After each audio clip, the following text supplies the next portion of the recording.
So the last section is how to teach using video case studies. So we'll go over some methodologies, but honestly, of course, we cannot treat all ways of delivery. Okay, so how to teach using video case studies. So in our conceptualization, like I already mentioned before, but just to make sure that everybody is on board, as some of you might have come later, our video cases are about in total 25 minutes long. So sometimes that is a little bit, let's say between 20 and 30 minutes, but on average about 25 minutes.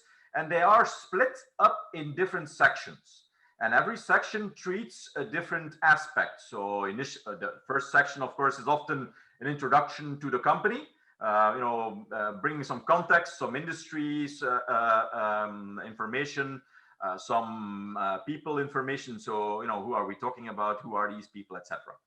And then you will consequently go through the different sections, treating the different topics which are linked to that case. So as indicated previously, you might focus on a few aspects, but aspects which are linked to one overarching framework, for instance. We're not going to bring in different aspects in one video case. And you can use this actually depending on your type of class for a 1 hour lecture all the way to, I think, 3 hour lecture. It depends on how much time you give to your students to discuss when you, for instance, stop the video. How much time do I allow for students to talk this through? Is this 5 minutes? Is this 15 minutes? It could be 45 minutes if you really want an in-depth answer to a rather difficult issue. So that depends a little bit on your liking also as a lecturer and the length of your lecture. In our conceptualization of a video case, which can be used as a standalone product, meaning that you don't have to use a textbook or readings, but of course you could if you wanted to. But if you don't want to use a textbook, we have what is called knowledge clips, which is us talking about the theory or the framework that is linked to the case. So it actually is a short video that details some aspects of existing models that are linked to the video case. And I will be showing one short example of a video case and one example of a knowledge clip just in a few minutes. And of course, the knowledge clip is important if you want to use it as a standalone product, of course, to relate the real life company decision to any theory. Otherwise, it's very difficult if there is no real textbook or readings or articles to fall back to. Okay, so the example I will be showing is a video case on the internationalization process of a Born Global, a Belgian small enterprise in the sanitary ware business, and which is called IP, which is a little pun, if you like, to IP. So I have to go to the bathroom. And IP, which is intellectual property. So it's a little, I thought that, the guys are actually quite funny.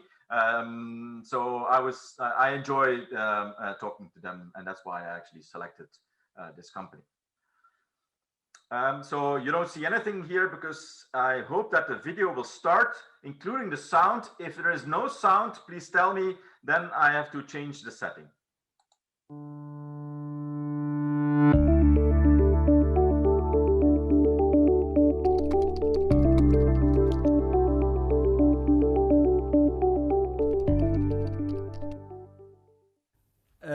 Van opleiding ben ik ingenieur. I am an electronic engineer by training. I was working at the University of Antwerp in the Center for Care Technology, focusing on adapting products for disabled people. A friend and I had a fun idea one evening when we were going out to create an interactive urinal. So we created a place to pee, a urinal equipped with sensors to detect in which direction the person was peeing, so they could play games on a screen. That was fun. But we soon ran into problems because the ceramic urinal got dirty and the sensor was incapable of properly detecting the direction. So purely out of love for technology, we started to look for a solution. There was a basic technology that we needed to develop into a useful product. So we wrote a technological grant proposal and submitted it to a government grant agency. this was a first validation, given that some experts were going to have a look at our submission and determine whether it was a viable idea. If approved, it would also allow for the necessary financial support to develop this basic technology into an effective product. So we worked almost 2 years perfecting the technology and making it into a product. We got this idea to start up a business almost by accident. Both Jan and I saw the potential to do some wonderful things with it. We wrote this proposal for a government grant, which we got, and we subsequently carried out. That's really how this company started. We first started to develop a sensor for flushing a urinal, which was better than anything on the market. Better means that there are no false flushes, so we are water saving. It is also resistant to vandalism. So we focused on developing a better automatic flushing system for urinals and bring that to market. What this means is that our sensor can detect how dirty the urinal is and how much water is needed to flush. So we developed a sensor which could be attached to an existing urinal.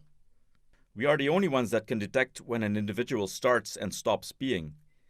This is already a better product than the typical infrared product, which can only detect whether it is somebody in front and when he leaves, so it flushes. But obviously, the commercialization and internationalization still had to start.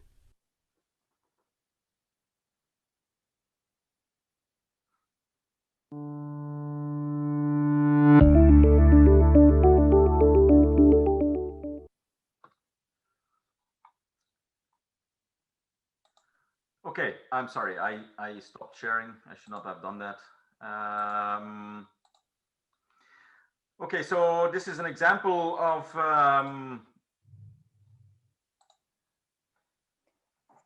one of the cases that we have developed. I'm not sure, I'll ask for your feedback. I still saw some issues of the post editing. And as you can see, it's not always straightforward to convey what you want, but I won't bore you with the details. So for instance, questions which could be linked to this video case: how would you organize production, right? So you've developed this sensor, and the question now is, how would you organize production for the production of this sensor? So would you do it yourself? Would you outsource? Would you do it in Belgium? Would you offshore? So the typical make or buy and outsource offshore idea type of discussion. I wanted to ask you what your feedback was on this, but given the time, I think that we need to move on. But hopefully afterwards you can still think about it, and when we have a drink in the future, we can talk about this again. Another question, for instance, just to illustrate. How would you internationalize the technology that you developed? So you've developed this product, this sensor. So yeah, now what? Given that the market in Belgium is very small, as you can imagine, we're a small open economy. So how would you internationalize the technology? How would you do that? So, going over the different entry modes that you could use or different collaborations that you could have. It's an easy way of getting students to discuss possibilities, and then afterwards showing, of course, what the company decided to do. So 2 other sections treat, for instance, the production conceptualization of the company, and also its attempt at internationalizing the product. Maybe, Filip, if I can just add to the audience, why is this motivating or good for students? Because for many written cases that you use, especially if you have international groups, students can find solutions in advance. So because many famous cases actually can be identified. But here, another fresh, a value added of those cases is actually that students do not know solutions often, and they really have to think, they really have to find their own solutions, and then that pulls the attention and their efforts to invest into case. Right. So I don't know if you want to give any feedback, but we can talk about this later on if you like, given that I think I've had enough feedback already by many people. So just to give you an example of a case study of mine, which is split up into 4 sections, and you talk about the different sections, And the last part is about, for instance, sustainability, where they use their solution in more public facilities like airports or schools or whatever, relating it to a more current topic of sustainability and water usage, for instance, right? And now the second part of our video cases is, the knowledge clip. So I wanted to also show you an example of a knowledge clip. So this is not a knowledge clip which is linked to the current case which I showed you, but it's linked to a different case, just to show you a different possibility. It's a Polish case about a Polish company called Amica, which is in the kitchenware. So they produce kitchens and they try to internationalize. You might not have heard of this brand because they typically use acquisitions in different European countries. And so they have a long-standing history of using that entry mode, which, as you can all attest to, is not an easy entry mode. It seems to be easy, but it's not. And so one of the knowledge clips, for instance, we've developed is talking about the pros and cons of using acquisitions as an entry mode. So I'll just briefly show you this one so you can get an understanding of what it is that we do. Share computer sound, yes.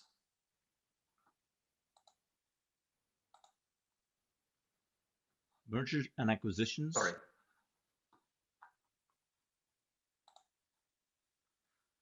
Mergers and acquisitions, in particular, are one of the most commonly used equity entry modes.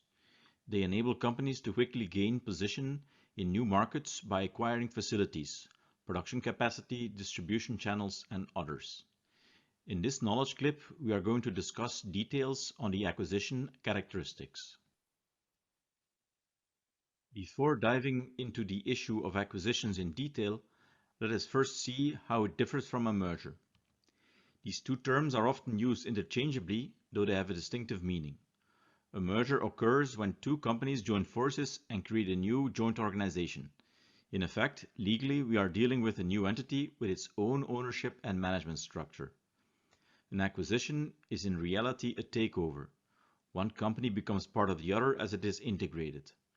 However, due to negative connotation, acquisitions are sometimes referred to as mergers, even though they remain distinct processes. Since acquisitions require large amounts of investment, it can be questioned why they are worth taking the risk. There are basically 6 major reasons why firms find it worthwhile. First, a company may be able to enter into new markets and product lines instantaneously, with a brand that is already recognized, with a good reputation and an existing client base. An acquisition can help to overcome market entry barriers that were previously challenging. Second, acquisition is likely to quickly build market presence for a company, increasing its market share while reducing the competition's stronghold. Since it creates synergies, it should reduce the competitor capacity and level the playing field. Third, acquisitions generally succeed in generating cost efficiency through the implementation of economies of scale. This may also lead to tax gains and even to a revenue enhancement through market share gain. An acquisition is also a good way of gaining competencies and resources currently not held within the company. In some cases, accessing them otherwise, for instance through greenfield market access, can prove inefficient due to the legal, political, or other restrictions. Much as with the access to resources and competencies, companies also gain the expertise and know-how of in-company experts. Additionally, as they grow bigger, their access to external funding becomes easier. Finally, synergies may also arise for several reasons, such as cost savings due to operational efficiencies or revenue increase due to more productive use of assets. They can be achieved in areas such as shared information technology, supply chain management, sales and marketing, research and development, patents, and human resource management. Yeah, I suggest that we... Mergers and acquisitions. Sorry. I suggest that we move forward, given that I see that time is quickly nearing the end. I hope that it gave you an idea of how you can use the knowledge clip to get students to relate it to more general frameworks and not just relate only to the video case in and of itself. I don't know, Andreja, if you want to say something. No, I think we just say, and I think it would be nice to hear the audience if they have any questions and comments. Yeah. Still. I love that. I think that's really great. I mean, both clips that I saw, I mean, the knowledge clip and before the small part of that, what you've shown from your videos, I really think that's excellent. Yeah. Okay. We hope that people can use them, but honestly, I will already be happy if I can use them in my course. Mission accomplished. But of course, we do want some uptake in Europe, but also perhaps globally. As I indicated, I have received many requests from lesser well-known countries. Yes, Suzanne. Yeah, I for sure see the advantages of using video clips like cases for the students. And in addition, these kind of more focused, kind of giving definitions and the contents of an acquisition, for example. But I'm thinking how to think about it in terms of traditional teaching, because we have right now an online kind of platform that we use, but eventually we will be back in classroom. So how should we think about regular lectures and where to put, where should we be, because one digital lecture could be used several times. Yeah, I suggest that I move to the presentation once again, because that was the last section of our workshop. Okay, so let's just move back here. So this is our idea of how you could use video cases in IB teaching. So I developed this matrix. So you have face-to-face teaching in the one column, and you have the online model in the other, in the right-hand column, and you have the hybrid model in between. I'll come back to those typologies in a minute. And you have synchronous versus asynchronous usage, and of course a combination of the two in the middle. I think all of these possibilities are there for video case usage. As I will briefly indicate in a minute, we will only be treating two in more detail in 5 minutes. But I think that all of these possibilities are there. So for instance, if you want to come back to your question of face-to-face video case usage, if you want to, for instance, use it entirely as a synchronous method, you can have a regular lecture, and you can, for instance, you have a habit of starting with a case. You can start by showing the first snippet of the video case that I just showed you, for instance, to have company to introduce a company. You can subsequently leave some time, for instance, for students to look up some more information about that company. If you wanted to allow for a little bit more of adapting or taking up some knowledge about that company.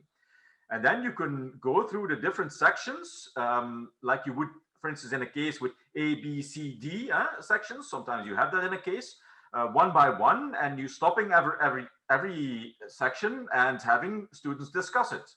So I think that that's a very useful way in which you could use a video case. And to be honest, this was actually how we had initially intended it, the project deliverables.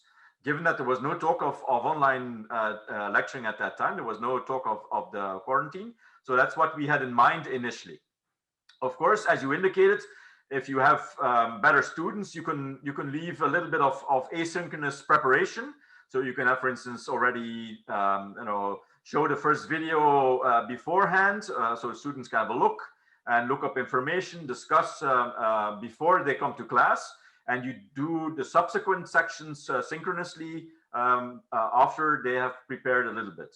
You can even have the video case asynchronous if you wanted the students to engage with the full case. And for instance, in a comeback session, they need to present their findings, etc. So I think that all of these possibilities are there. And actually in a similar fashion here on the right-hand side for an online method. So I think the same can be done online and face-to-face. In terms of hybrids, I see two models. Hybrids in my university can sometimes mean several campus models, meaning that, for instance, I sit in Antwerp, but I have students in Brussels, or I have students in Leuven, or I can have students in Kortrijk, which are other cities in Belgium. I can teach face-to-face in my class in Antwerp, and I can have students sitting in class in Leuven. They cannot, I am not there physically, but they can actually see me through this, the screen, and they can actually discuss amongst themselves face-to-face sitting in their classroom, right? So that's a possibility of a several campus model. It's a model which is often used between Leuven and Kortrijk, given that they have a strong collaboration. Of course, the hybrid model these days is face-to-face and online, right? So some students are sitting in my class and some are sitting at home. To be honest, I find this model not easy. It's a difficult model. Can you do this? I think that you can do this face-to-face, meaning get the students to collaborate who sit in your class, and get the students to collaborate online in different types of groups. Or you can make groups regardless of their location and get them to discuss online. So I think that either is possible. The first here with face-to-face and online separation is possible if you have assistance from a teaching assistant, because as a lecturer, I mean, this is beyond the possibilities I find of a lecture capabilities. It's very difficult doing it face-to-face in the classroom and moderating what they are doing online. I find it, it's almost impossible to do, I find. Okay. So I don't know if that kind of talks to your question. I will briefly go into the ones which I indicated right now, just to illustrate how it could be done. Unless you just want to talk about this, I could leave the section which I prepared here, which is, for instance, getting the students to read and prepare the theoretical basis. For instance, I like students to read a chapter from the textbook because I always am disappointed by the theoretical background of students. So I like for them to read a chapter beforehand, and I get them to do an online test so that they know what they're talking about to some extent. Then I do the video case in class synchronously. So I watch the different sections and I get them to discuss this in class. And then they have to watch the knowledge, they can watch the knowledge clip afterwards. So they can try to relate the first section with the second section in the third part. And then afterwards, you can still discuss in another online class, for instance, or a face-to-face class, depending on the methodology, about the theory and the practical insights from the video case. So this is one possibility, but I'm sure that you have your own habits of how to use it, and you could, change these blocks and synchronous, asynchronous to your own liking. But I just wanted to show you one possibility. Of course, doing this online is not easy because of techno stress, about Zoom fatigue, etc. So we've all seen these issues. So I think it's, for instance, difficult to activate students in an online fashion using video cases. It's online. It's difficult activating students, period. So also using video cases. I don't think it really mediates that. It facilitates, but it's not always, it's not automatic. Let's put it that way. So one way which I wanted to just show you, which is I find is a possibility, is to use your university's online platform. In my case, for instance, it's Blackboard. So they have the Blackboard Ultra section. But to be honest, you can use the whiteboard in that online platform. I don't find the whiteboard in Blackboard very useful. It's, yeah, small pun, but again, I don't find it's whiteboard in Blackboard is not very good. For instance, there are other possibilities of programs which are much better. For instance, Mural or Stormboard or Miro, Sprint-based or Trello or even Microsoft Teams or some others that you have experience with have better whiteboards. So one possibility here is that I show you, but again, you can use whatever you like. This is Mural. And so they have existing canvases. They have templates of existing canvases where you can create questions. So for instance, coming back to my case, I could have created 3 questions here, and I want students using sticky notes to come up with answers. So they can't just sit in their breakout room and do nothing and just blah, blah, blah, talk. No. I want you to do something, right? Everybody has their own color, so I can immediately see who was very productive and who was not. And they can move around their sticky notes. And for instance, in the third box, for instance, the others have to use your sticky notes. So you can't move your own sticky notes. You have to move everybody else's sticky notes in coming up with the solution, for instance. How can you assess or get them more activated? One possibility is to use a timer. I think it forces them to think quickly. You can have a speed thing like 2 minutes, but you can leave 5 or 15 or even 45 if you want to have a long-term discussion. You can use monitoring of breakout rooms, so you can go to the different breakout rooms yourself, but you can't go, you're not an octopus. So depending on your class size, for instance, I have about 100 people in a master class, which is a lot, I know. So I can't visit 12 breakout rooms, in much depth. But for instance, I can force students to present their answer after time is up. So, you have to show up with something, right? And I could even have students create a PDF, or if that option is not available in your software, you can have a screen capture, for instance, and they have to submit this afterwards. So you can have something for your assessment. So you see the colors, you see what they have. So you have content, and you have individual input by students, given that the color is there, and so you can give individual notes to some extent using the video case. Okay. And then, of course, using the knowledge clips relating the theory back to the video case. But again, let me stop there, given that I think time is up. For your feedback and perhaps a little bit of experience of how you've used it and how you think it worked. Yeah, I would just add that video cases help, but they do not substitute the lecture, Suzanne, not at all. Yeah, I fully agree. So don't think that the video case will run itself and you just sit there and students will come up with great solutions, and that'll be the end of it, and you will assess what they have done afterwards on a piece of paper or through a presentation. So it does require a lot of work. So it's not any easier, I think, far from it. But I think it does facilitate their discussion, their interest in it, and their real life experience with problems and with solutions. So I think it is a good delivery way, but of course it again requires you to be on top of your game. Right, and with that, I think time is up. I think that recording is still going. So unless you want to go to a different workshop, which is already starting, I'm sorry. Please do. But if you have questions or remarks or feedback, be my guest. Thank you for joining us. Yes, thank you very much for attending on this Saturday morning. I hope it was useful. Thanks a lot. Very interesting, very stimulating. Okay, thank you. There is a lot of room for improvement in my university, and I think I will get a lot of ideas from your contribution. Okay, thank you. Thank you and goodbye. Yes, thank you very much. Thank you. Bye-bye. Thank you. Bye. Bye.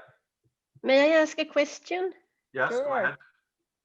But if you want to finalize first, I can just ask. No, go ahead. Go ahead.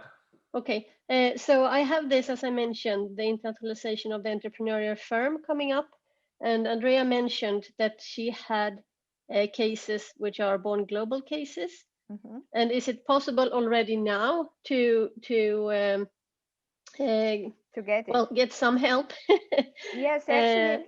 But I'm right now in this post-production stage. It's not completed, but I will have it, and I can send you this testing version next week. And actually, I'll be happy if you test it. So no problem at all. And IP is also born global. So my case is about I'll send you a demo in a demo version, so you can have a look of it to have an idea. It's about special shirts holder, so very unspecific product again, very difficult to solve, right? So it's another challenge. So normally I say to students, how would you sell this at all? And they of course it's a frustration, but then they develop and it's fun. I will send you this information, Suzanne. Because they are doing a live case as well. We have a science park, so we will have presentations from those companies, and they do a group report, which is an international new venture proposal. But in addition, there are 2 individual assignments, and for one of those, I would like them to record themselves, a kind of an analysis of a case that they would look at from each other and make an opposition. But for the first one, I would like them to read up on the literature and be given a case either to review beforehand and then discuss, but it's individual. That's why I have my challenge, how to individually assess them. But I really like this with the sticky notes, because then I can see who contributed with what. So I will look into that further. The main challenge is that the course starts on Monday, and I've been thinking a lot about this, because we have done so that they found their own cases and done still cases, but I would like it to be more interactive. And I think a video case would help with that. But maybe we can communicate through email. I think we have emailed before, Andreja, in other matters. So. Yes, I think so. It's easy, Suzanne. I will find you, no problem. Excellent, and thank you so much. It was really, really informative for me, and for sure I will look into the possibilities to use the cases in the future, because I think that we need to develop into the kind of the context and lifestyle of the students, rather than try to force them to kind of get the understanding of us. Yeah, one possibility I see also is that if you develop these low entry video cases yourself, based on local companies, you can also get the local manager, for instance, to give feedback on what students have done. So for instance, suppose that you have a group of students focus on one case, they have to present their feedback.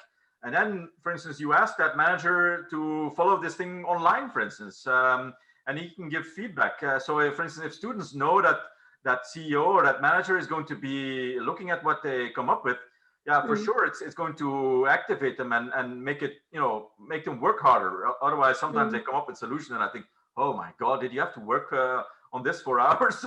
I mean, it took me, that would take me 5 minutes. So for instance, if you have, then the video case doesn't even need to be very fancy. As long as the sound is good, the video doesn't really matter all that much. People are used to TikTok movies. So if they have the relationship to the manager or the CEO coming, that could really get people interested in.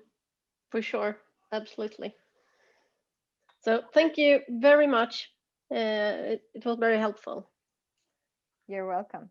Okay. Okay, thank you. Bye-bye. Bye-bye.